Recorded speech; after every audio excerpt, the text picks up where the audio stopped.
I've been in many church worship services where you can hardly hear the lead vocal. And to tell you the truth, I've even led some of those services. Now there's many causes to this problem, so in this video I'm going to go through the chain of events so you can get your lead vocal sounding amazing. This video is brought to you by Behringer X32 Mastery, the fastest way for church sound techs to master the X32. And with the team license, you can enroll unlimited team members now and in the future. Finally, everyone will be on the same page. Visit x32.church or click the link in the description to learn more. Now first up, you got to examine the source. Now this may seem obvious, but the first thing you need to check is if the lead vocal is actually projecting.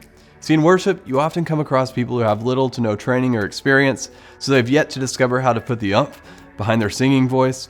Now generally they just need to learn proper breathing technique or how to open up their throat and let the sound move freely. Now next up, you got to pick the right microphone, because not all microphones are created equal, yet we often give every vocal the same one.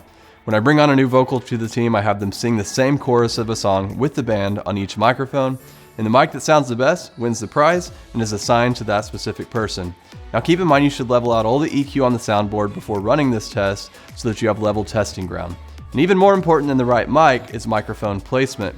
The microphone should be no more than 1 inch from their mouth. Also, never put your hand over the mesh part of the microphone. Next up, you got to properly set your EQ. Now, have you ever moved around those EQ knobs without really knowing what you're doing? I know I have, and it usually just makes the situation worse. So instead of guessing, check out a video I put together about the most important EQ techniques. I'll include a link in the description. Also, be sure to pick up my vocal EQ cheat sheet. I'll include a link in the description to that as well.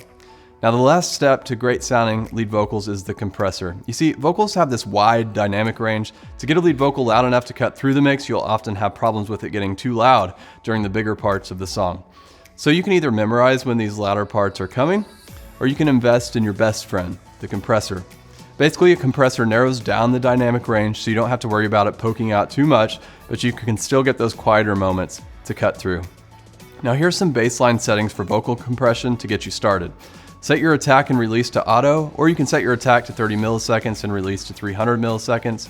Then set your ratio to 3:1 and use the soft knee setting if available. Set your threshold while the vocal is singing so that the average gain reduction meter reads 3 to 6 dB. Now to learn more about compression, I have a video specifically for setting vocal compression, and I'll include a link in the description to that video. Now you're well on your way to making the lead vocal sound amazing. It'll definitely take some work, as every sound system and vocal is different, but don't give up. And if you have questions, drop them in the comments. I'd be glad to answer. And if you'd like to see more videos like this, give me a thumbs up to let me know. And if you haven't already, be sure to subscribe to our channel and ring the little bell so that we can let you know when a new video comes out. I'll see you next time.